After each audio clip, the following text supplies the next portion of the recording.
Hello, my name is Cheryl Meyer, otherwise known as Cheryl M. Health Muse, and I am a health coach.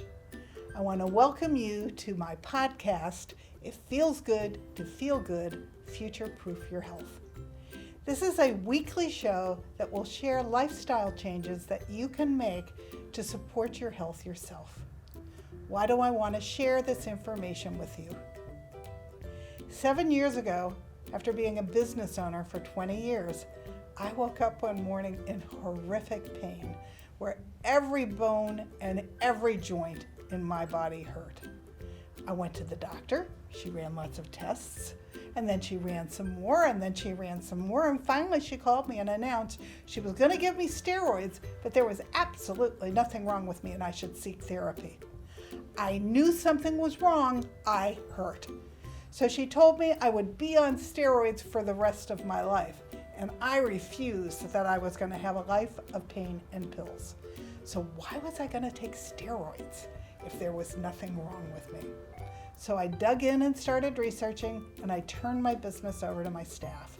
I found a functional doctor who confirmed that I had autoimmune disease. By making a series of significant lifestyle changes that I could do for myself, 5 years later, I had returned to relative health. The best part is that I am now 70, and I feel better now than I did when I was 50. I no longer hurt, which is huge. I will always have autoimmune disease, but losing the pain has been amazing. I went back to school at 67 and became a health coach because I want to share everything that I learned with others. And I wrote a book called It Feels Good to Feel Good, Learn to Eliminate Toxins, Reduce Inflammation, and Feel Great Again, as the manual I wished that I had had when I got sick, and my book has won 13 awards.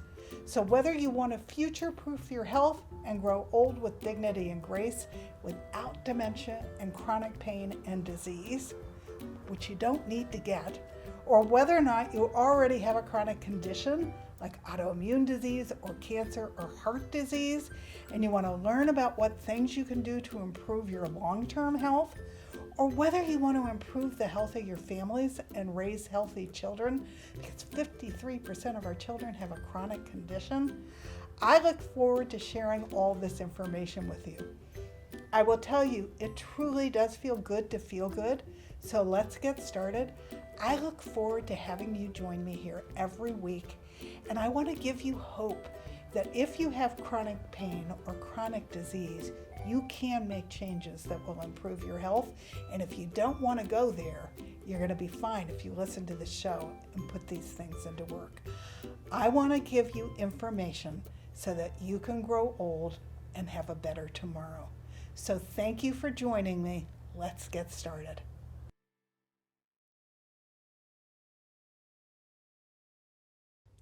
Hello. Welcome to another edition of It Feels Good to Feel Good, Future-Proof Your Health. Now, in the last podcast, we were talking about why it's worth it to be organic and to buy organic. And we covered how to find discretionary income in order to buy organic food so that you have some money that you set aside, like anything you want to do that's important to you. You budget for it, you put money aside, and then you have it. And I also covered how to save time so that you can find the time to cook your food, because whenever you can buy organic and then you control what you put in your body by cooking that food, you are so much better off.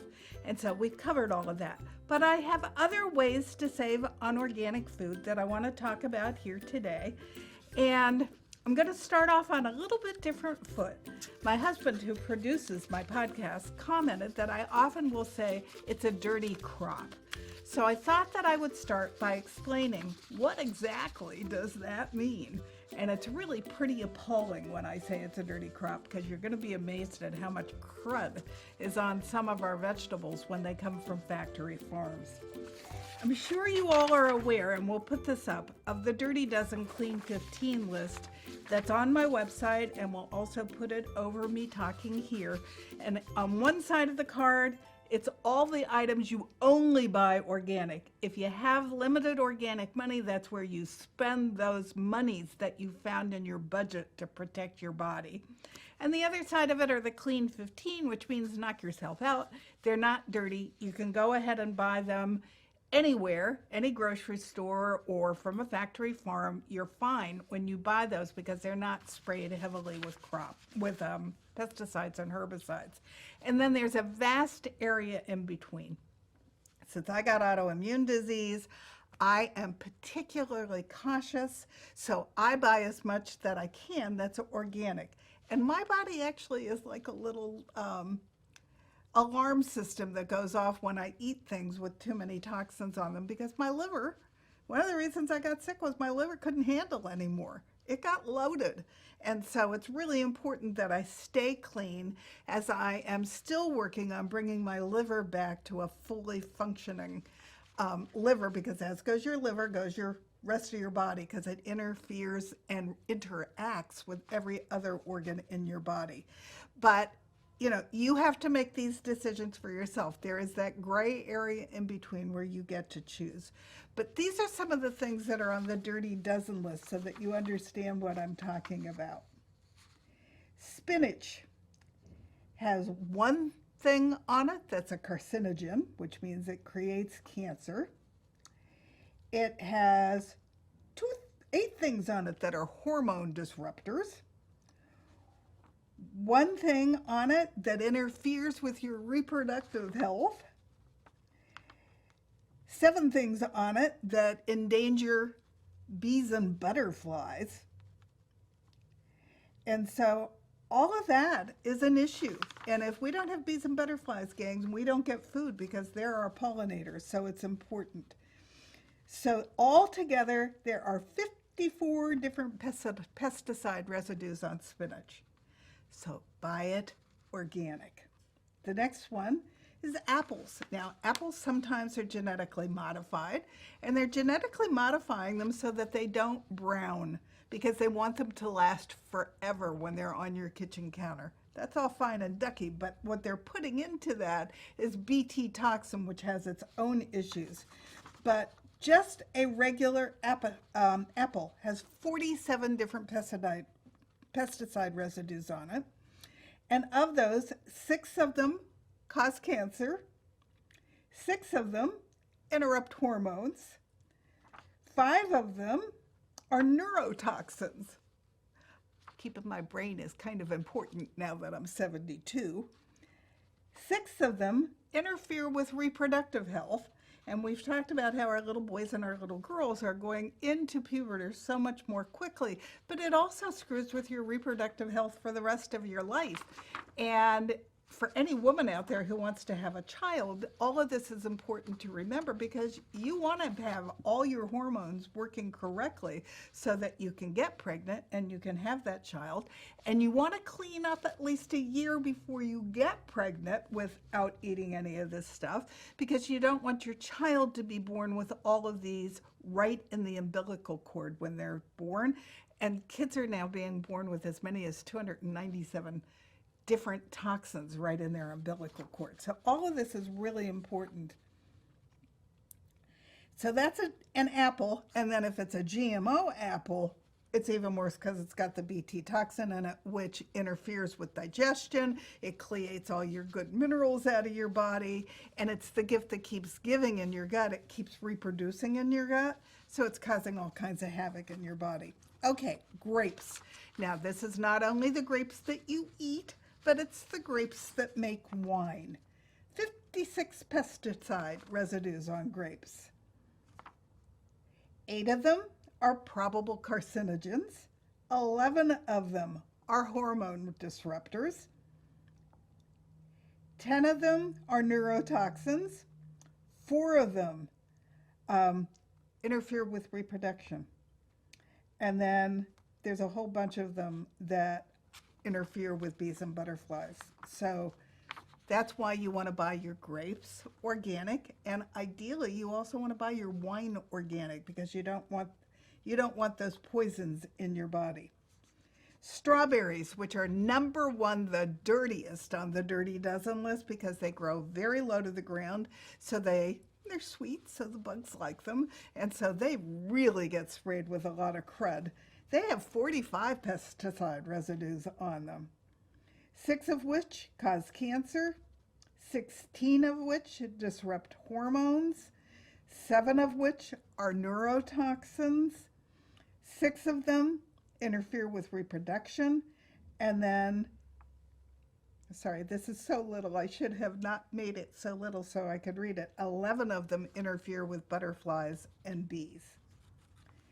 Cucumbers, 16 pesticide residues, 10 of which are carcinogens.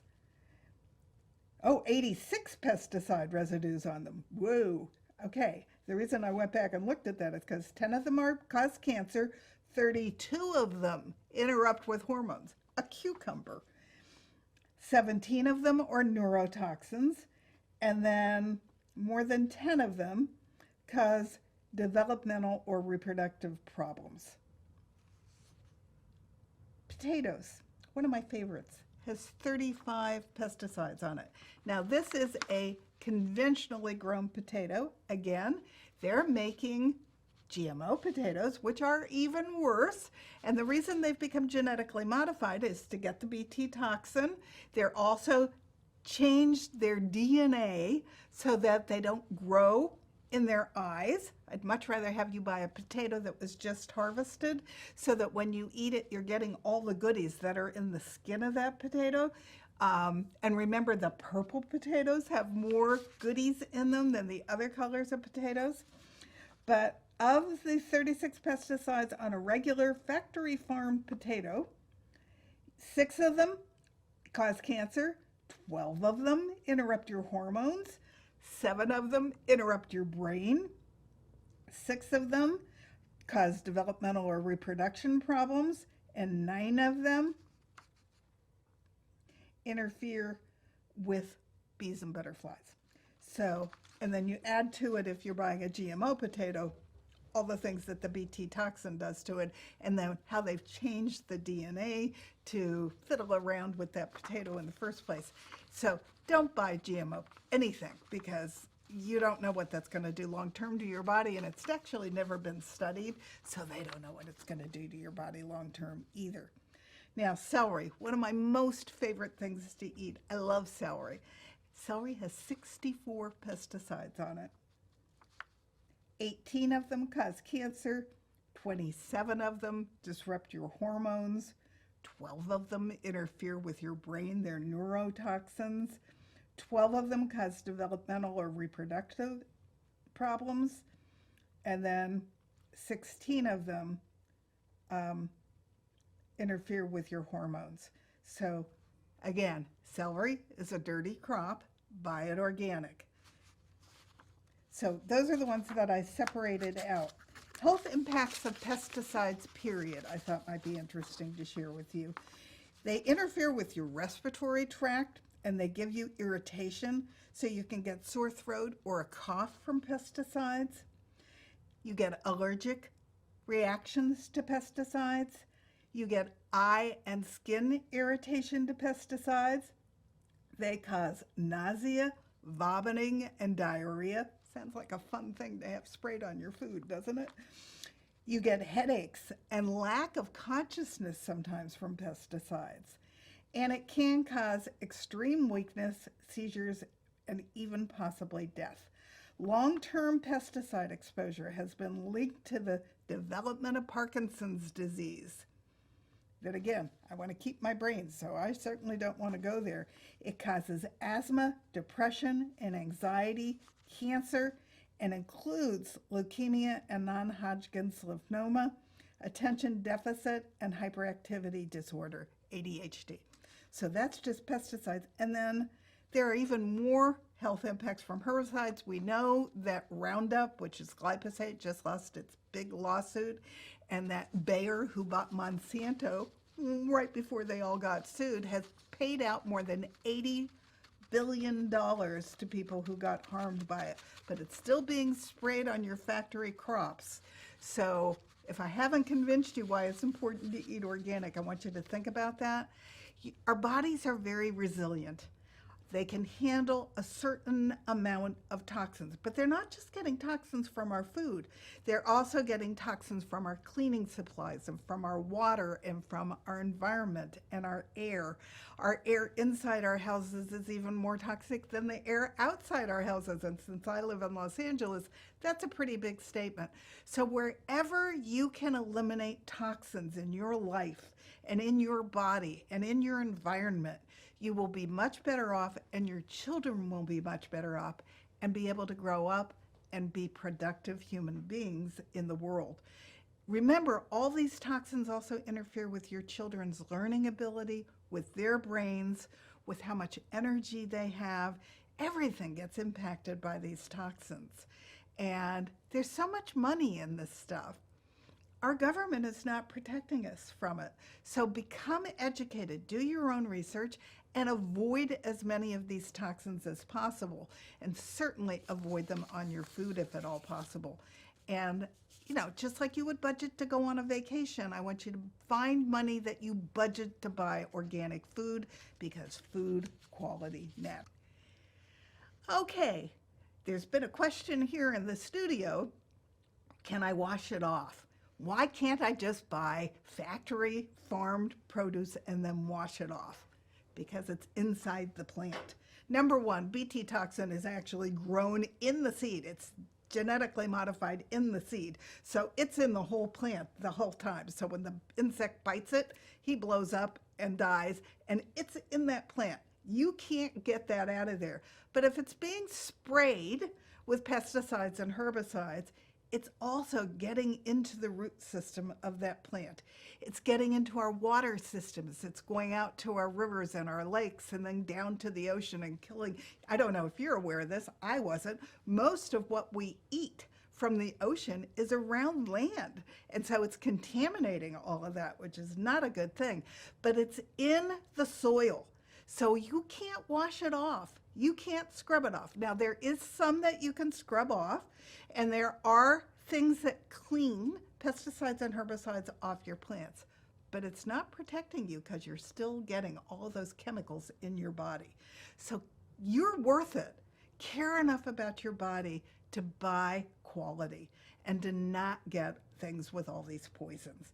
You don't want poison with every single bite. And you add the poisons that are on our real food, on our real produce, on our real fruits and vegetables, to all of those chemicals that are in the standard American diet, that are in our boxed foods and our frozen foods, and now even our restaurant foods. And you are one giant bag of toxins. So no wonder 80% of our society is considered to be metabolically unhealthy. So I read things all the time that with COVID-19, if we would just eat for health, we could stave off the disease. That is a true statement, but it's not completely true, because we are already so sick as a society. I've been working on eating clean now for 9 years, and I still have a long way to go to bring my body back to total health. I've come back to relative wellness, but I still have autoimmune disease. I've come to pre-diabetic, but I still have prediabetes. I am not non-diabetic. I still have a fatty liver, although my liver enzymes have been improved dramatically. I still have a liver that isn't functioning at full capacity.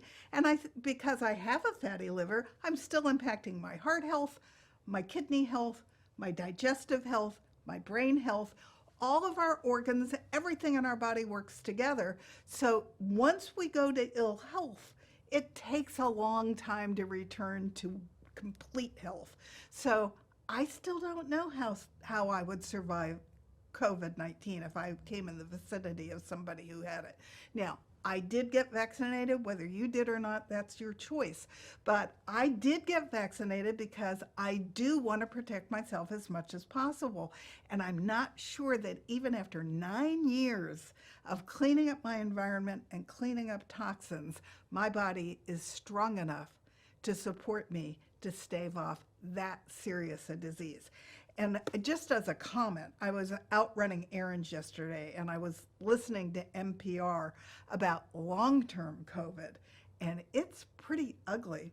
People go forever with all kinds of horrific symptoms and conditions.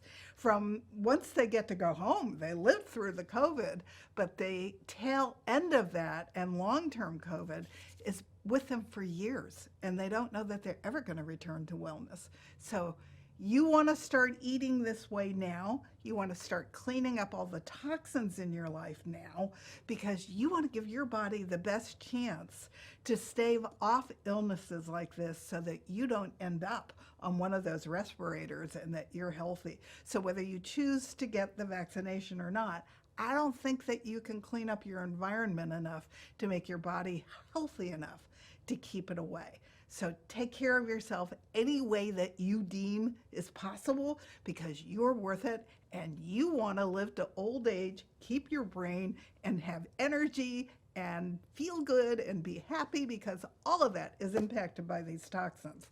So that's why I spend all this time communicating. Had I done some of this before I got sick, I wouldn't have been in this condition. And literally, I don't want any of you to get sick and tired of being sick and tired before you change. I want you to eat for your future health now. Okay? So I've come up with some other ways to save on healthy food. This isn't necessarily to save on organic food. We've been through a variety of ways to do that. We've talked about how you can buy from Misfits Market or from Imperfect Produce.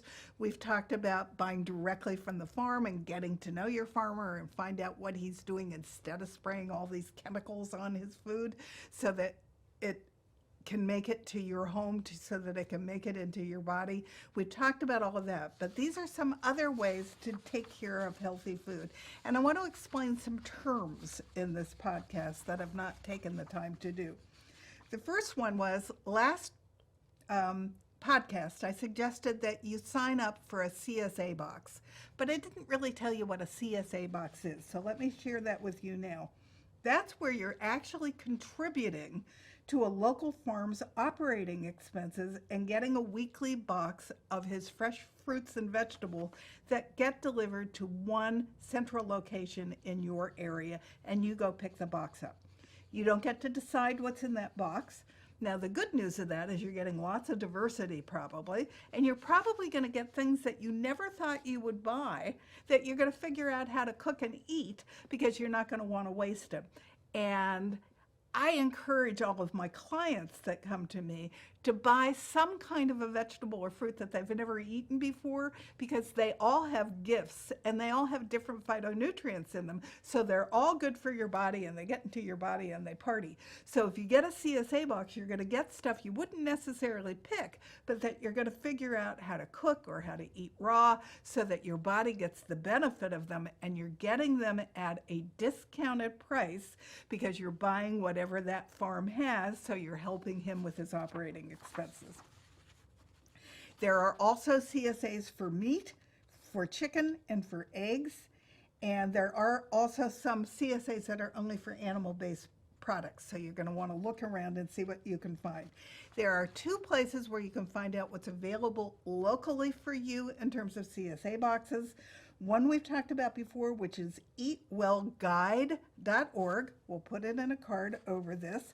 And the other one is localharvest.org/CSA.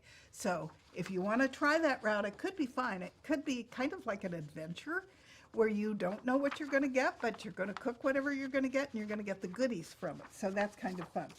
The next thing I talked about is to join a local co-op. So what's the difference between a co-op and a CSA box? Well, a co-op is where you join together with a group of people to buy in bulk. They may buy from more than one farm, so you're not getting whatever that farm had available that week, but you're buying with buying power with a group of people. And again, you may or may not have any options in terms of what you're going to get from the co-op. You're going to take what the co-op has. So, but you're still going to get the food at a remarkably better price, which is a great thing, because you're saving on food and you're getting tons of nourishment and goodies and phytonutrients from the food that you're getting, because it was just picked and it goes to the co-op and you go to buy it there. You get a variety of seasonal produce if you're not fussy when it comes to getting it. So it's a great option.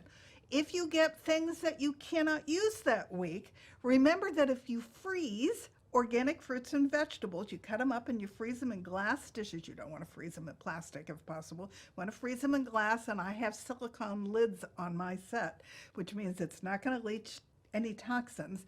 Then it freezes all those phytonutrients right in place so that when you defrost it, they're still available to bring your body health. So that's the next option. Now, where else can you buy quality food at a really great price? If you have a Costco in your area, they have great deals on organic produce. If you have a Trader Joe's in your area, they also have great deals and great prices on organic produce. I'm not crazy about the quality of Trader Joe's because some of it was picked a while ago and trucked in, but I'd much rather have you eat organic from Trader Joe's than not eat organic at all. So Trader Joe's has lots of goodies at really great prices, so buy your organic from them if that's your option. Check with your local grocer. More and more local grocery chains or even national grocery chains are now creating organic sections in their produce departments. Again, I'd rather have you buy from the farm, but if you're going to buy it, if you don't have a farm that you can buy it from, get it from your grocery store. I still want you to eat it, even though it's been a little bit further from being picked. It still has wonderful things to offer to your body. Remember to always buy in season, because if you're buying in season, it's supply and demand. You're buying what is out there in the greatest quantity, so then you're getting the best price for it. Purchase unpackaged.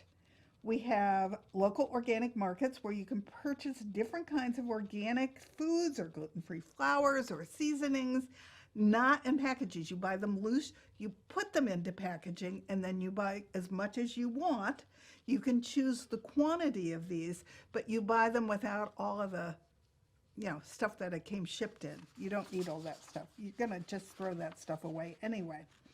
You can also get beans, dried fruit, and just bag them yourself, which is great. No matter what I do, I can't get completely away from plastic, so most likely you're bagging them in plastic, and that's okay because we don't have an option. But the more we get away from plastic, the better off we are in the long run, because plastic is polluting us and it's polluting the planet. You save a lot of money by giving up on the packaging that the things come in. So that's a good thing. And certainly you can wash your own produce. You don't need it already pre-washed. You can go to a farm and pick your own. I used to do that with my mother when I was a kid. We used to go to the strawberry farm and pick all kinds of strawberries, and then we'd go home and we'd wash them and we'd freeze them. And we had a big top-loading freezer that we would put all of our frozen strawberry containers in so that we would have them. We were on the East Coast. We would have them through the winter. And it was great because we always had strawberries to put over ice cream and strawberries to, we just had lots of strawberries. And since it's such a delicious fruit, it was lovely that we had that. There are pick-your-own farms all over the place, so go out and you put the labor into harvesting the crop, and that will save you a ton of money. Some organic farmers give visitors the chance to come pick their own fruit, vegetables, and flowers for a fixed price per pound, and it's quite a bit lower than the store price. So take advantage of that. We have also found a farm where we can do that in Arizona, as well as here in Los Angeles. You can go out to the orchards and pick apples and pick cherries, and you can go to the avocado farm. There's all kinds of places you can go and pick your own, and you'll save tons of money by doing that. You can go to pickyourown.org to find where farms are where you can go pick your own crops.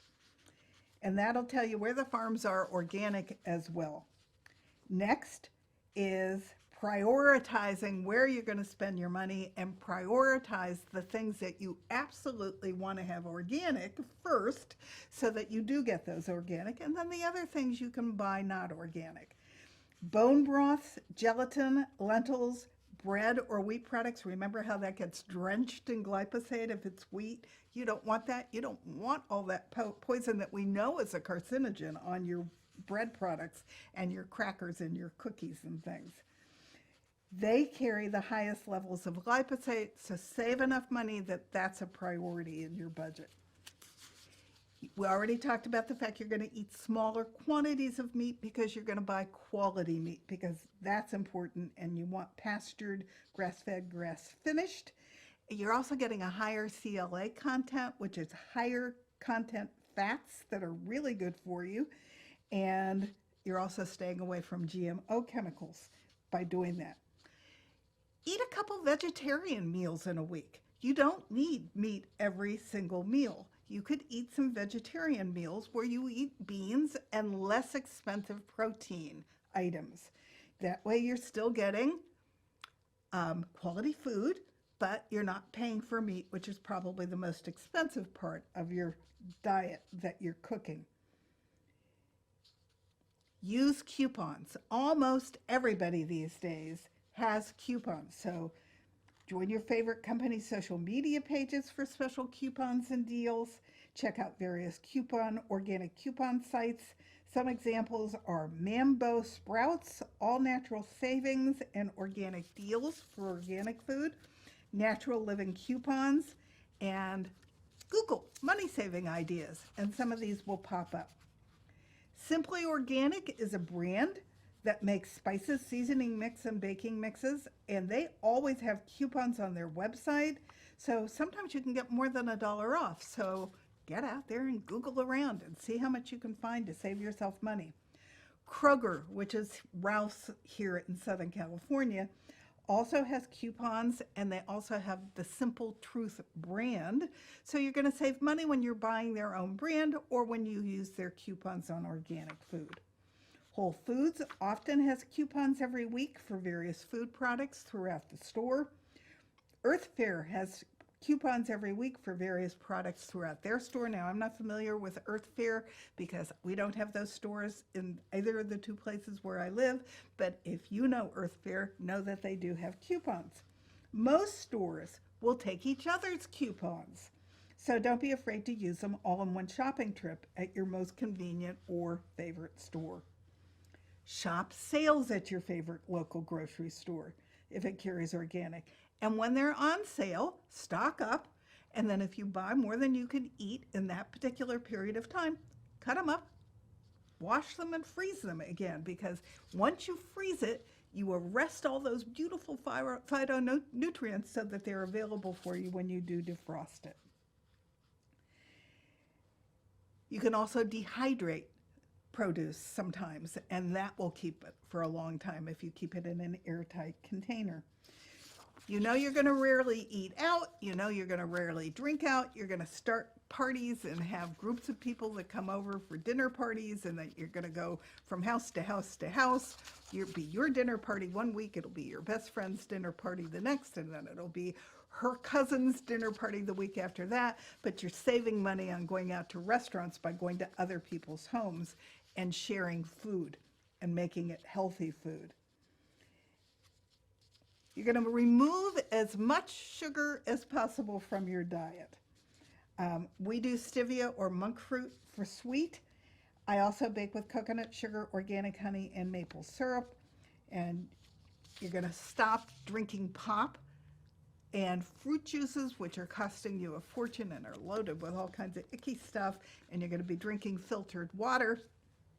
You'll buy glass half-gallon containers. You'll put your filtered water in them. You'll put your different fruit, your lemon, your cucumber, whatever, into the water and make your own flavored waters. And even if you do buy fruit juice like unsweetened cranberry, you're going to cut it down with seltzer water or with filtered water because you don't need all that sweet. It's not good for you, even if it's pure juice. So you're going to save money that way. It'll make it last much longer. When you travel, you're going to take your own food on trips. You're not going to be going into all those little convenience stores and spending a fortune on empty calories. We travel 7 hours from LA to Sedona, and we always have all kinds of fun food that we can eat. But it's all healthy food because we control what we put into our body. So we'll have carrot sticks and celery sticks and nut butters and all kinds of nuts that we have roasted ourselves so that we can control what kind of oil is on it, because we don't want GMO oils on it, the things that we eat. So we have all kinds of fun things that we can munch on. I bake cookies. I told you I really like some of Danielle Walker's cookie recipes for her real deal chocolate chip cookies or for her Walker shortbread cookies. They're yummy. So we have our own food. We have a tiny little refrigerator that we keep in the car so that anything that needs to stay cold, like our Applegate lunch meats, and then we stop at picnic places and we eat lunch. And we have a good time doing it. It gives us a nice break, and then we go on our way to Arizona. So whatever you're going to eat, buy it yourself, make your own snacks, and keep them in the car yourself. And always keep a snack pack in the car so that you don't get so crazy hungry that you go over the edge and start making bad choices and going through fast food places or any of that. I always have great things to eat in the car in case I'm out and about longer than I think I'm going to be, so that I can control what I put in my body. Stop buying junk food, for God's sakes. Cut out the junk food from your diet. And in this case, I don't care if it's organic junk food or regular junk food. Junk is junk is junk. Now, does that mean if I get hungry for a potato chip that I would never buy organic potato chips? No. I buy organic potato chips that have very few ingredients, and then I enjoy them. I don't eat the whole bag all at once. It lasts me a while, and then I don't buy them again. It's not an everyday treat. So eliminate as much junk as you can so that you're really only eating quality food that your body needs.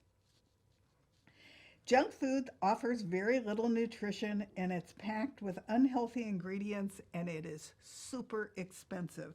So that's a great way to save on money. By skipping the processed and unhealthy foods, you're saving more money to put into your budget to buy quality food, and that's good. Even if it's certified organic or non-GMO or gluten-free or sodas or cookies or ice cream or cereals or chips or anything that is processed, you only want to eat it in very small amounts and only on rare occasions. And that way you also will save all the money, because when you're buying healthy, organic junk food, it's even more expensive. So you can save a lot of money for real food that will feed your body real nutrition by staying away from that stuff. When you cook, freeze all your leftovers using inexpensive mason glass jars or silicone ice molds so that you have smaller portions. Look for grocery store owned organic brands. They will be cheaper than branded brands.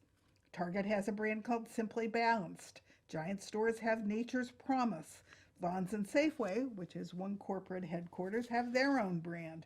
Trader Joe has organic under their own names, and they're all sort of Hardy Joe or some silly name, but all of their own branded goods are very good, and sometimes I prefer them. All the pumpkin that I buy at Thanksgiving that I make my pumpkin lattes with, and I make my pumpkin pies with, all of that stuff is Trader Joe's organic pumpkin, because I really like their brand. Aldi's has Simply Nature. Costco has Kirkland's Signature. Wegmans has Wegmans Organic, etc.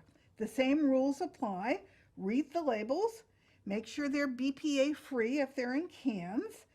All Sprouts brand canned goods are BPA free, by the way, so if you have a Sprouts market, you know if you're buying Sprouts brand that it's BPA free, but it's also Sprouts brand, so it's going to be less expensive than name brands that have all the advertising and things behind them. Next up is start your own garden.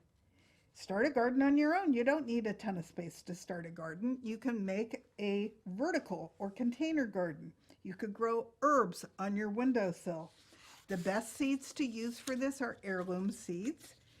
And so all of that's great. And if you can't get organic where you are in the winter, there is a company called Azure Standard, which is something I just found. Again, I will put the card with how you can find them, but you can Google Azure Standard, AZURESTANDARD, and find them, and they'll ship you organic food. It won't be local, but it will be organic and it will be relatively newly picked.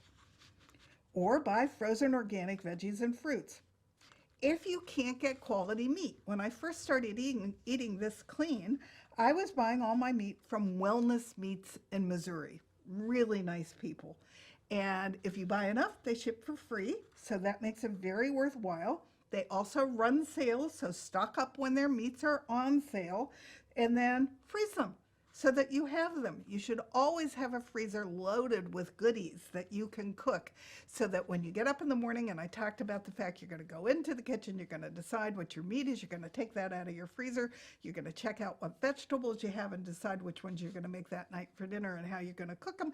And then that takes 5 minutes, and then you're ready to go when you go into the kitchen at 6 o'clock or 7 o'clock or 5 o'clock or whatever time it is to make dinner. I also buy a lot of my things from a market called Thrive Market. We talked about this a little bit last week. They are well stocked with non-genetically modified food. There's a membership fee, which I think is now up to $55, but then you save 25 to 50% off. So I buy all my canned goods, all my bone broth, all that kind of stuff I buy from Thrive Markets because I save money. I buy my low toxin laundry detergent from them. I buy my bubble bath from them. I buy my Epsom salts from them. Any place where I'm buying things that I might buy at a regular store, if it's going to save me a lot of money, I buy it from Thrive, and the beauty is they deliver it to my doorstep. So what's not to love about that? Then there are some other companies that you can order from that will deliver to you. VitaCost helps you save on healthy and organic foods. Sometimes Amazon, because they now own Whole Foods, can deliver organic food, although you might pay a premium for it, so make sure you check out the price, since this is all about buying quality food at a great price. Be careful with Amazon. True Foods Market is another place where you can buy organic food and have it delivered. And then there's a place called Organic Kingdom where you can buy organic food and have it delivered. The next thing is spread it out. Let's say you buy an organic chicken. Now, I know they're going to be a little bit skinnier than the non-organic chickens, but how many meals could you get out of that chicken? For sure, you want to save the bones and make bone broth out of it. And I told you, we save bones in a baggie in the freezers until we have enough bones that I can actually make broth. But buy a whole chicken and try to spread it between 2 to 3 hearty veggie heavy meals. So if one of the things you're going to do is maybe you each eat a drumstick and a piece of the breast, and then you take the rest of the meat and you make a soup in it, and it's not as much meat as you might normally have in a soup, but you're going to add all kinds of vegetables to it, which is going to cut down on the price of that soup, and then you'll have a hearty vegetable soup that you can freeze in containers and keep in your freezer that will serve you several meals in the future. Eat better seafood. You don't want to eat seafood that's been genetically modified or corn-fed or soy-fed, so that you're protecting the ecosystem that's suffering from fish that's fished in a dangerous way to protect the animals. Or consider giving it up altogether. Do you really need to eat meat, or could you be vegan? I couldn't be vegan because I'm diabetic. I just didn't feel good. And so I do eat meat, but I do eat much less meat than I used to. And I have discovered I don't need all that meat. So no, I mean, I try to eat 10 grams of meat at night for a meal, and that's more than adequate for me for protein. Can you give up dairy? Dairy can be very expensive. So if you could give up dairy and not eat dairy, then that might save you some money. Dairy, organic milk, butter, cream, etc. is all pretty expensive and all a heavy burden on the environment, so you don't need to eat it with every meal. And you can Google and find a recipe for making coconut milk. And you can make quite a bit of coconut milk for a very good price. You can make at least 2 gallons of coconut milk for the price of 1 gallon of organic milk. So I don't like spending a whole lot of time in the kitchen. I got other things I want to do. But it's not hard or time consuming, and it tastes better, and it offers more varied nutrients to your body and adds new flavor. So consider making your own. I also often will make my own cashew milk. I buy organic raw cashews. I soak them overnight. I throw them in my blender and the entire nut becomes nut milk. So it's not even messy to make. Making almond milk, however, is messy. You got to put it through a bag and you've got to get all the pulp out of it. But then you can use that pulp to bake cookies, to use it like in meatloaf, as a filler for other things, because it's still very healthy for you. So try not to throw anything away. Save food waste and utilize all this stuff to give you hearty, nutritious meals. And I had mentioned last week, I love to make meatloaves where I actually put grated carrots and onions and celery right in with the meat. Then if you have some almond pulp, you could put that right in with the meat instead of breadcrumbs. That saves you money because you got the milk out of it already, and now you're using it to make your meatloaf. And then you make this hearty meatloaf that has high quality meat in it, high quality organic vegetables in it, but you make several meatloaves so you get several meals out of it at the same time. Never cheat on eggs. We talked about that. People tell me all the time, Vital Farms, which is what I buy, are too expensive. For God's sakes, I think I'm spending 70 cents for an egg. Could I spend maybe 40 cents for an egg? Possibly, but he's not a high quality egg, so I don't want him in my body. So do not cheat your body on eggs. For the difference of cents in the quality of the egg, it's worth it to buy organic pastured eggs that are eating their natural diet. You can also buy eggs at farmers markets. Sometimes you can find them on Craigslist. Look around and find where you can get your pastured eggs at the best possible price. You do not want meaningless labels like cage-free or vegetarian diet. Vegetarian just means they were fed corn and soy. And guess what corn and soy are? They are genetically modified. So they have Bt toxin in them, or they've been heavily sprayed with glyphosate. So you don't want eggs from birds that ate that. Stick with organic here. Localharvest.org, which I mentioned earlier for finding CSA boxes or possibly co-ops. They also are a good place to find organic eggs. If you can't raise chickens yourself and you can't find them from a backyard enthusiast, and I will tell you, chickens make a heck of a lot of noise. So you need to have a place where you cannot disturb your neighbors if you want to grow your own chickens. Then try Local Harvest next, because they list the health food stores, the local farms, even the organic restaurants that carry organic eggs. Now, one thing I came across, I can't imagine that I would do this, but it's an idea for you if you really want to save money. Get together with some friends and go to local organic restaurants and negotiate with them when they make their purchases for food. Can they add you in and can you buy from them? It will help them amortize their food costs that they're going to be serving their restaurant guests, and you're going to get a better price because whenever they buy in bulk, you get the bulk advantage. So that's another way to save on quality food. There are also ways to make egg alternatives when you're cooking so that you can cook without eggs but have the advantage of it acting like it has eggs in it. You can use 2 tablespoons of arrowroot powder. You can use 1 tablespoon of tapioca plus 3/4 of a cup of warm water. You can use 2 tablespoons of applesauce or a half of a banana. You can do 1 tablespoon of flax and 3 tablespoons of warm water. If you're okay with organic soy, you can try silken tofu to make an egg-like scramble. And in many other cases, in order to get the fluffiness you need, you can add a little extra baking powder. So I will take this chart and put it into a blog on my website so that you can go find what to use as exchanges for eggs so that you can save the egg price all the way around. You want to avoid non-organic eggs. They may not have been humanely raised. They may not have been naturally raised. They may not be eco-friendly. They may not be local. They may not be sustainable. And they might not be 100% organic, and that includes all your produce that you're buying from organic farms too. If you're not buying organic, it might not be local, it might not be sustainable, and it might not be 100% organic. So talk to your farmer and get familiar with what his practices are.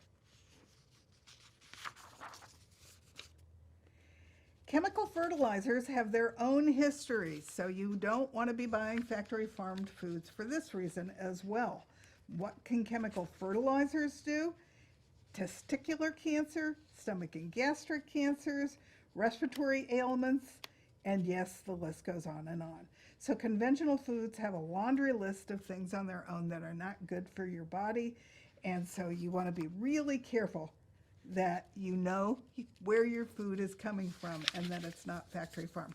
And remember, my number one reason to stay away from factory farmed is because they're taking all of our diversity and our variety away and only keeping the seeds for the plants that last the longest. They're not choosing seeds for how great they taste. They're not choosing seeds for all of the phytonutrition that's available from that plant. They're choosing them so that it can go the furthest distance possible and stay on your counter the longest time possible without rotting. I'd rather have all the nutrition. Thank you very much.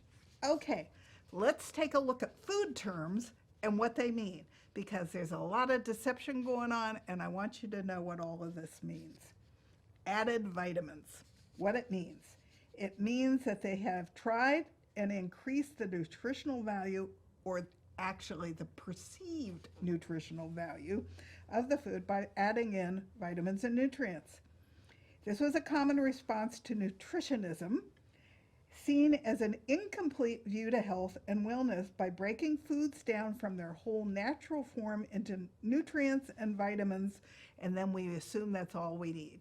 A lot of them are synthetic, and if they're synthetic, your body doesn't know what to do with them. So you don't really want added vitamins. It does not guarantee that what the source of that vitamin is, whether it's natural or not, whether it's even digestible or not, and some synthetic vitamins are simply not well absorbed at all. What to look for instead? When understanding misleading food labels, look for foods that are whole, which means unprocessed and generally recognizable. They will naturally provide you all the nutrients that you need, and in my opinion, if a food has to add nutrients to it, it tells me that it wasn't a whole food in the first place, and it wasn't healthy enough to stand alone. So real food doesn't need help to be healthy. Okay, next up, antibiotic-free or raised without antibiotics. What does this mean? It means that any animal product that came from an animal that was not treated with an antibiotic. Depending upon the terminology, it may mean that they haven't been treated within the past 90 to 120 days for their entire lifetime. They may have been fed all kinds of antibiotics before that 90 to 120 days, but the law states they couldn't have been given any antibiotics within that period of time. What it does not guarantee, it is a misleading food label, and it does not guarantee that the animal didn't receive other medications, hormones, or appetite enhancers. It doesn't guarantee the humane treatment of the animal or whether it was fed an organic or a biologically appropriate diet. What to look for instead, a local farmer that aligns with your values is always your first choice. Certified organic is our second, antibiotic-free is our third. Cage-free, what this means. This is another misleading food term, and people think it's so wonderful when they buy cage-free eggs. It's one of those misleading food labels you'll find all over chicken and egg products. It means the chickens were not raised in the industry standard cage, which is 1 square foot space or less. Poor bird. Instead, they were able to walk around during their lifetime. but they aren't getting it very much additional space because there are so many chickens within that space. They are shoulder to shoulder. They're actually even sawing off their little beaks so that they can't peck each other, which is gross. So cage-free doesn't mean anything, and it certainly doesn't mean healthier. So understand, if you're buying cage-free eggs, you're really not giving your body an advantage. What this doesn't guarantee, being able to walk around does not guarantee that they had a healthy or a humane environment. They could have still been squeezed into a large building in one place altogether, an environment that causes great stress to the chickens because he's right next to his neighbor and he doesn't have his little beak to go pecking at the guy. And it increases the likelihood of illness or injury for the bird. Likely they had their beaks cut off to avoid them from fighting with each other, and it does not guarantee that they have consumed an organic or a biologically appropriate diet. What to look for instead? Look for a farmer. Seriously, get to know your chickens. Raise them yourself or find a friend who raises them, or a nearby farm where you know they are raised humanely and ethically, or a farmer's market where you talk to your farmer and you get to know him. And you might even, because he's at your local farmer's market, you might even be able to visit his farm, but you at least put the energy in to find out what are the conditions for his chickens. If my only option were cage-free, I would go without eggs. Farm-raised, what this means. Misleading food labels make me laugh at these and feel frustrated at the same time. Farm-raised means exactly squat. Every single animal is raised on a farm. Factory farms are farms. So farm-raised includes all the factory farm practices that we've been talking about, with all the pesticides and the herbicides and the cows that aren't given any room to move and that are constantly given hormones, that they're constantly making milk for their calves and all that stuff. They're icky. It's a blatant attempt to take advantage of consumers by offering a pretty term to people who haven't learned yet that it means absolutely nothing. What it doesn't guarantee anything. In other words, farm-raised means diddly squat, except maybe it's a company with a sleazy ad agency. What to look for instead: get to know your local farmers, choose the farmers market in your area, and if you have no other choice, then choose certified organic or certified non-GMO at your grocery store, so you get at least some sort of guarantee of what you're getting for your money. Fat-free. Now, you know, I talked about the fact that the sugar industry actually paid two of our biggest name universities to figure out why Americans were so obese. And they came out and said it had nothing to do with sugar, had to do with fat. Made sense. We were fat, so it must have to do with fat, right? So we came out with a whole bunch of fat-free products. It's sugar that was making us so fat. The fat-free years made us more obese than ever. But what does fat-free mean? It could mean several things.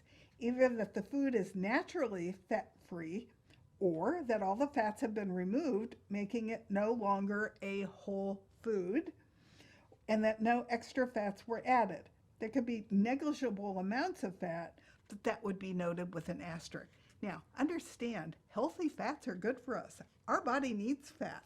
Our brains need fat. Our cells need fat. Omega-3s are the fats that we are the lowest on. Omega-6 fats aren't bad, but unfortunately, they're like 20 to 1 in our diet. So you want to get the omega-6s down to 1 to 1 with your omega-3 fats, and you don't want to be fat-free. What it doesn't guarantee, these misleading food labels don't guarantee that you're getting whole food with the necessary fats that are required by our body.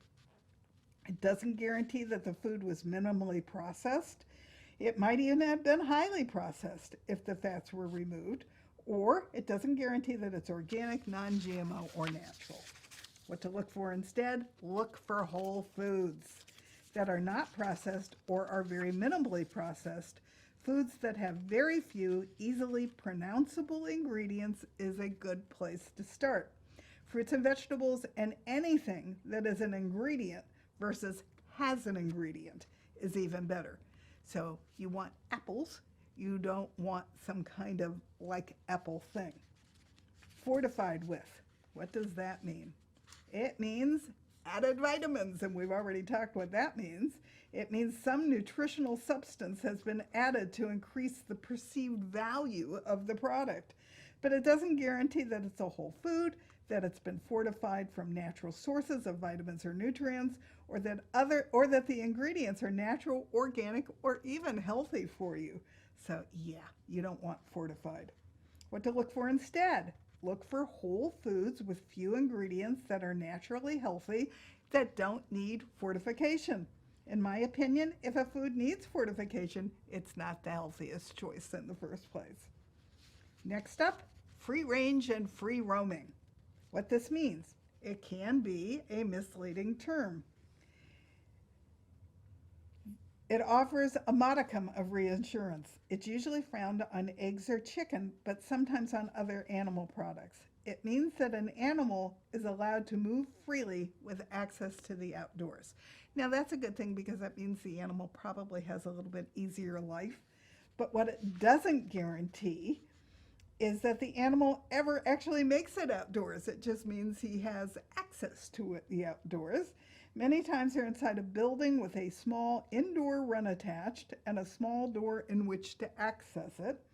It's been found that many animals are so tightly enclosed in the building they never make it far enough to the other side of the building to even know where that door is.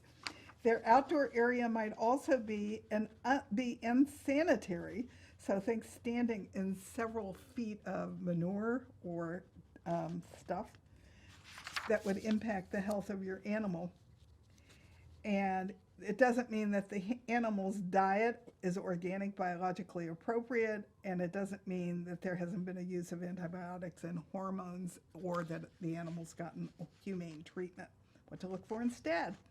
This is a last resort choice. I'd rather choose to go without this before I choose this option, which is free range and free roaming, because it doesn't guarantee much of anything. Again, it's important to know your farmer and have a lot of trust in your grocer, such as Whole Foods labeling meat quality and standards.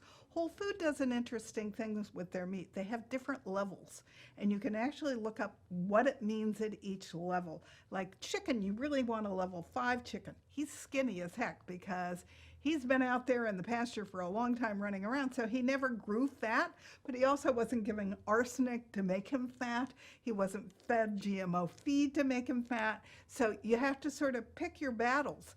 A level 4 chicken means that he still has got a lot of time to roam in the pasture. But look up and see what all this means, and they even tell you some of the brands that they carry that make the criteria for their different levels. Grass-fed, grass-finished beef comes at different levels. Grass-fed, grass-finished bison, which is buffalo, comes at different standards. So know what you're buying and pay attention to the standards that are issued. Grass-fed, I already covered. It's another misleading label because all cows eat grass in the beginning. What you want is grass-fed, grass-finished, because that way you know he didn't get fed any GMO feed at the end of it. His whole life he was allowed to eat a biologically appropriate diet of grass. It does not guarantee if he's grass-fed that he wasn't supplemented with grains, soy and corn, which are genetically modified, that's antibiotic or hormone-free, and that you're not guaranteed this poor animal was treated humanely his entire life, and that he wasn't grain-finished with icky stuff. So what to look for instead? 100% grass-fed, grass-finished. Look for a farmer that allows you to visit the farm, and look for an organic label whenever possible to ensure you the rest. We love to buy our beef from a rancher that I have a podcast where you can listen to his whole story as to how he grew up on a ranch, but when he started being a rancher himself, he got autoimmune disease. So he talks about his whole journey to humanely raise cows that are grass-fed, and they are hops, organic hops finished, because he buys the hops in the winter from the organic brewery up in Flagstaff so that his animals are getting quality food all year round, that his double gut system on his body is happy eating. Okay, hormone-free. What it means, it's applied generally to pork or poultry, and it means absolutely nothing. Pigs and chickens are not allowed to be raised on hormones. You'll see this on the label that's followed by federal regulations prohibit the use of hormones. So hormone-free doesn't mean anything. If this is on beef products or meat, which is either meat or milk, it indicates that hormones have not been administered during the raising of the animal. So if it's pork or it's chicken, it means nothing. If it's beef, it's important. You don't want to be eating meat that has hormones added to it. What doesn't it guarantee? It doesn't guarantee that the animal was raised without antibiotics or other medications. It also doesn't guarantee that the animal was raised humanely, fed a biologically appropriate diet, or raised organically. What to look for instead? It's better than nothing when it comes to dairy and meat, but the best choice is to know the farmer and to choose organically certified product. You want to be buying organic milk and dairy products, and you want to be buying grass-fed, grass-finished beef products. What does local mean? What it means, generally speaking, it means that it's coming from your local area or region. This can be one of those misleading food labels, or it can be a term that's used by a trusted source. So you need to have the conversation and know how it's being used by your source. What it doesn't guarantee, there are no regulations on what constitutes local. It could be within 50 miles, it could be within 100 miles, or it could be 3 states away. For instance, in Nevada, their local farmers market consisted of primarily food from Southern California, which was about as local as they could get at the time, but I think you would agree that Utah and California are not exactly local to each other. What to look for instead? Ask where your food is from. Decide for yourself what constitutes local for you and how far you're willing to see your food travel to get it to you. Personally, I like to support local as much as possible. It's good for my local economy. It's good for my body. I'm eating food that's prime, so I'm feeding my body prime nutrients. All of that's a good thing. So I'd prefer local to actually mean local. Natural, all natural, and 100% natural. What it means. This is a debate about whether the use of the word natural on misleading food labels is even regulated, because it's not.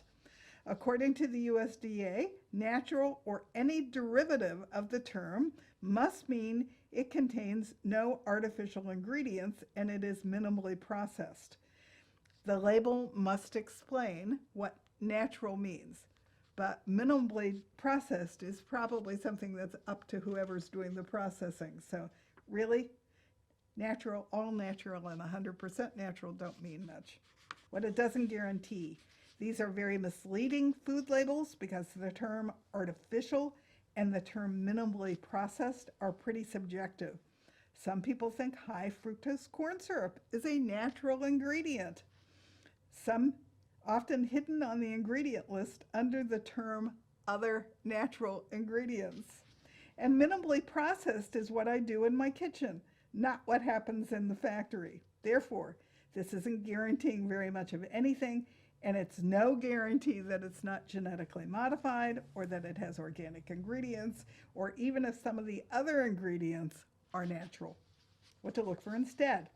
Before you settle for natural, look to buy the ingredients and make the food at home. Then look for organic or non-GMO labels and read the labels carefully for anything that might be outside your comfort zone. Natural flavors and natural colors. Whoa, did this one surprise me when I started learning what all this meant. There should be no flavors or colors that are artificial, fake, or lab created that's been added.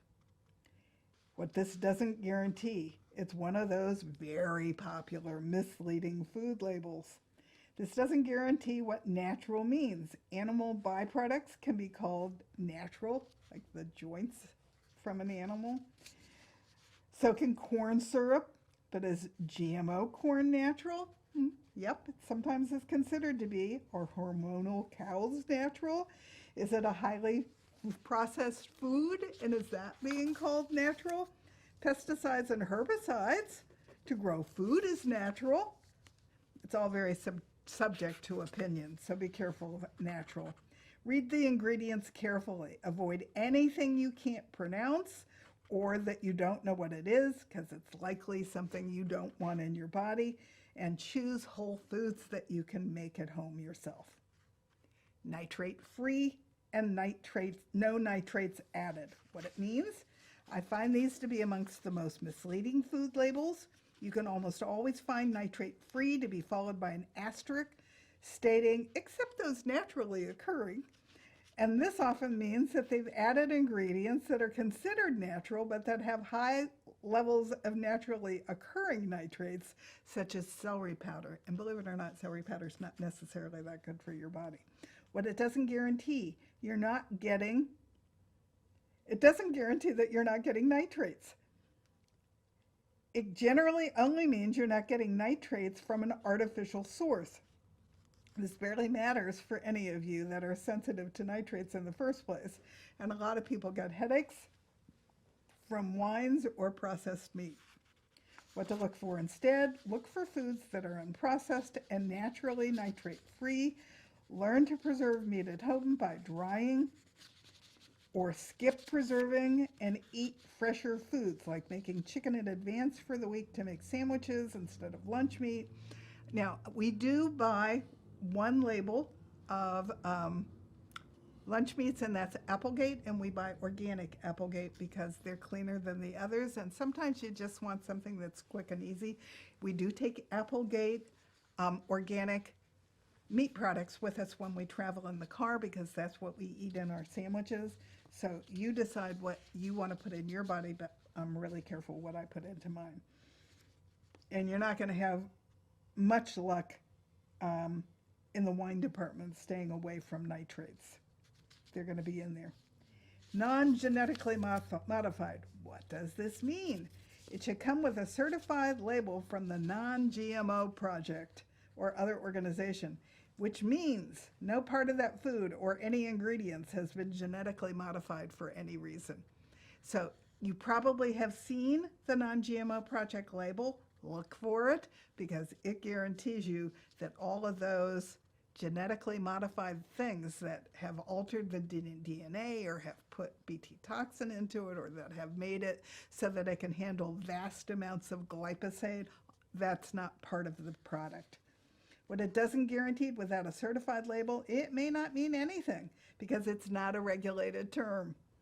With certification label, it doesn't guarantee that the food is organic or that the animals were sustainably raised without the certification label. What to look for is instead that non-GMO certification. Choose organic when possible to ensure the safety of the ingredients and farming practice and avoid misleading food labels. Organic, 100% organic, and made with organic ingredients is the next category. What does this mean? 100% organic means exactly what it says. How refreshing. No ingredients are not organic. Certified organic can mean up to 5% of the ingredients are not organic. Made with organic ingredients only means that one or more ingredient is organic. So again, it can be a very misleading term. So you want 100% organic. Certified organic means it can have 5% that isn't organic, and made with organic ingredients means at least one thing in that thing is made with an organic ingredient. It doesn't guarantee the health and the welfare, humane treatment, or biologically appropriate diet of any animal. Certified and made with doesn't guarantee that the other ingredients in question are non-GMO, safe, or natural, making it, again, a very misleading food label. What to look for instead?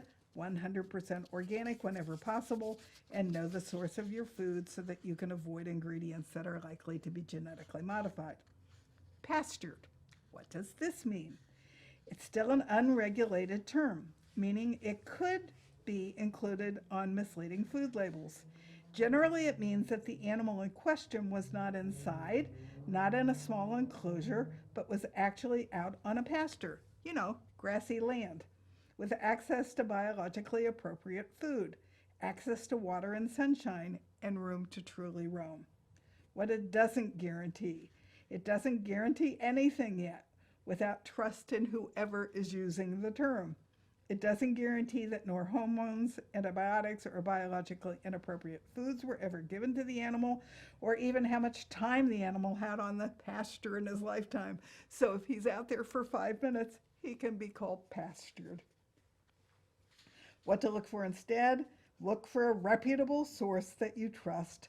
Don't neglect to find out if the animal was organically and sustainably raised as well, and if at any time it was factory raised or if indeed it was pastured for its entire life.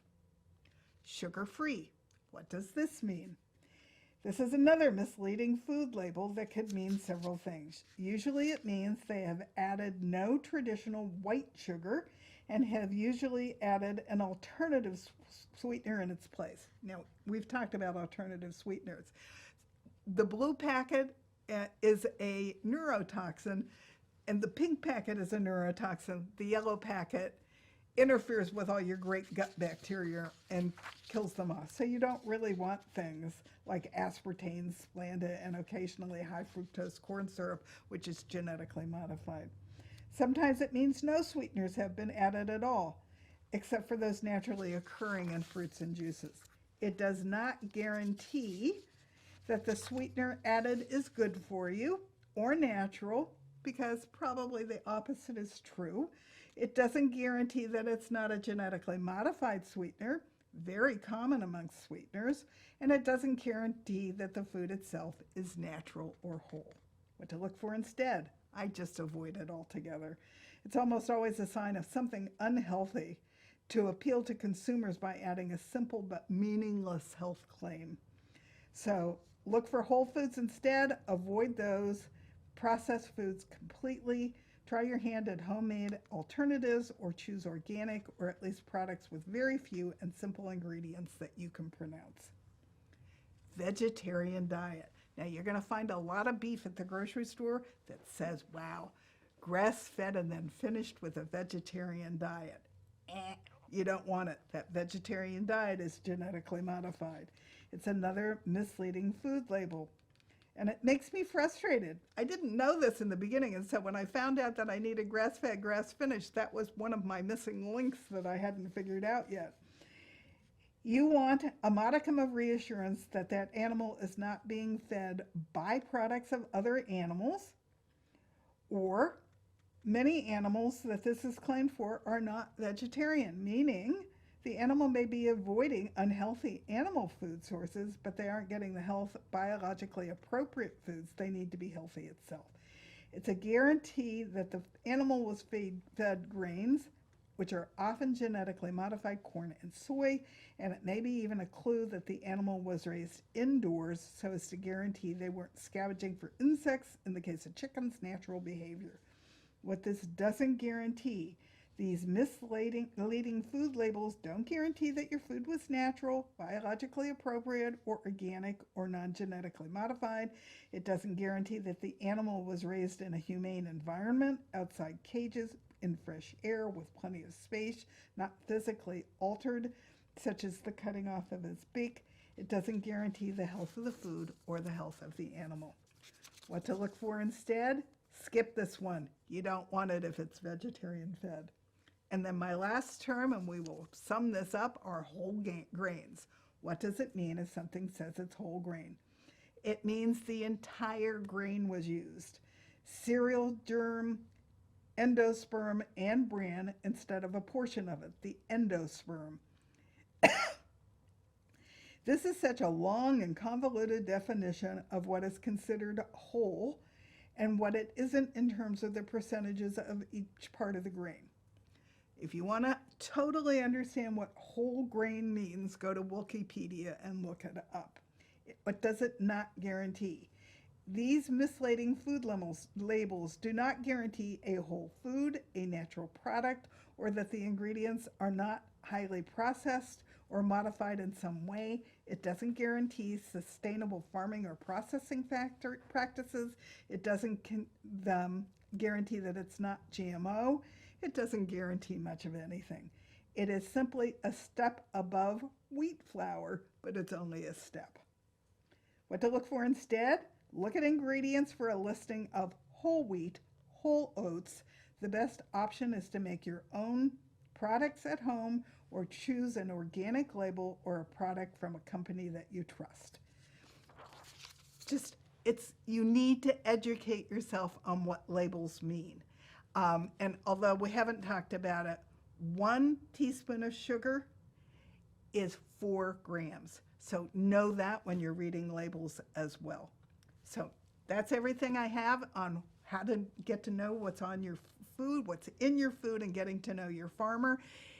Food quality matters. So spend your money where you're going to get the biggest bang for your health, for your body, and know what all these terms mean so that you're not getting conned.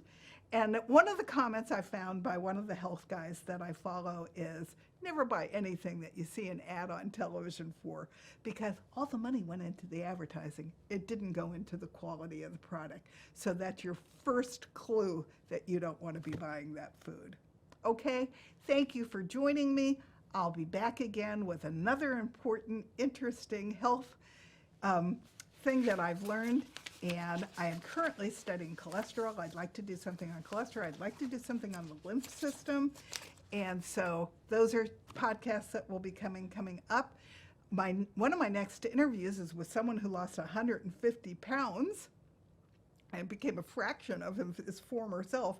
And then I just interviewed a woman, you're going to be fascinated with this, who rented her house out to someone who was making drugs in her house.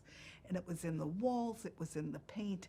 She lost a fortune and she went through a property management company. So you're going to want to hear her story in one of the future podcasts coming up in January. So thank you for joining me. I hope that you're learning a lot about how to get your body to its maximum health and how everything you do for your body is important and you're worth it. So choose the best possible ingredients and the best, closest possible food sources that you can so that you can eat for your future health and grow old and thrive. Thanks for joining me today. I'll see you again soon. Bye-bye. Just one more comment. I talk a lot about what the food industry does and that our government is not protecting us because there's so much money passing to and from our government officials and big food and big pharma and big agriculture. What do? You are responsible for yourself. So what my call is that you become an army of one. It's a phrase I learned from a gentleman named Howard Lyman in health coaching school. He's the one that got Oprah into trouble because he made some comments about cows and how they're raised and what they are and they aren't. And she got sued by the Ranch Association in Texas because he was on her show. And he has a phrase that you need to become an army of one. You need to educate yourself. You need to make decisions to not spend your money on these products that are unhealthy. If enough of us stop spending our money on these products, big food, big agriculture, big pharma, all of them, big chemical, all of them will start to change. I've been now studying this for 9 years. When I first started, I only could find one organic cosmetic company. There are lots now to choose from. Why? Because women stopped buying all those things that had ingredients that weren't good for them that were going into their largest organ. There are more organic food products available. Cans are now noting that they're BPA free and Sprouts' entire brand is BPA free.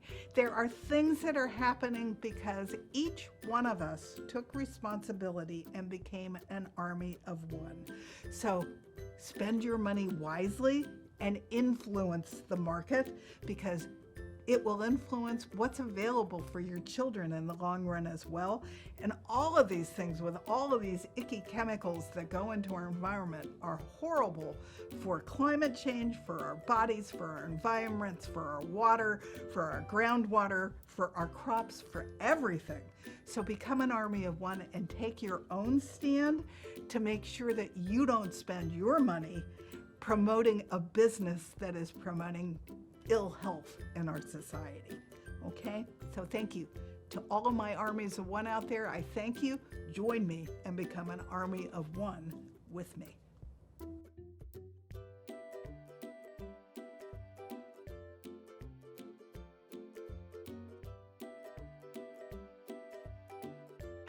Hello, could I see a show of hands if there's anybody out there like me who's tried to lose weight their whole life and not been successful?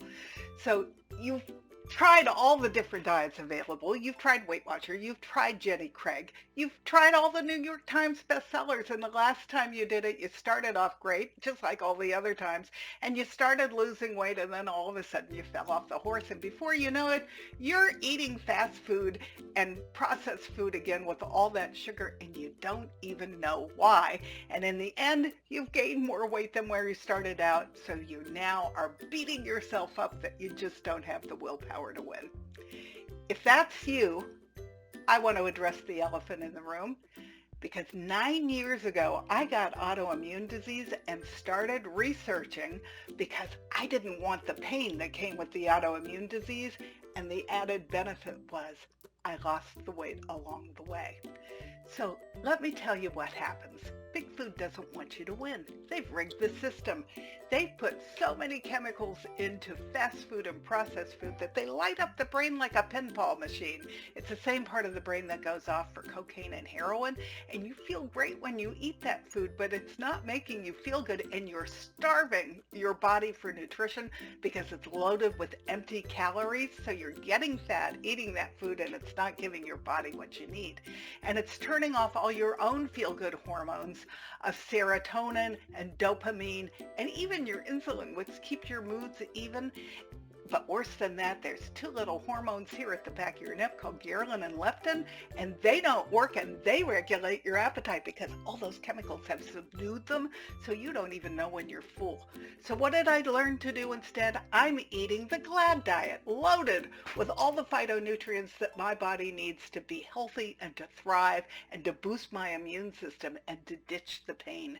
And along the way of eating all this live food, I lost 60 pounds without dieting. You see, I was starving my body for nutrition when I was eating the standard American diet, and now that I'm giving my body all those beautiful phytonutrients, it's not holding on to it anymore, so it's just dropping it automatically. So don't eat the standard American diet. I don't want you to get a standard American disease, and I certainly don't want you to die the standard American death. Instead, start eating the GLAD diet, because by eating all those beautiful phytonutrients, you will be healthier and you will live long and thrive. Thank you.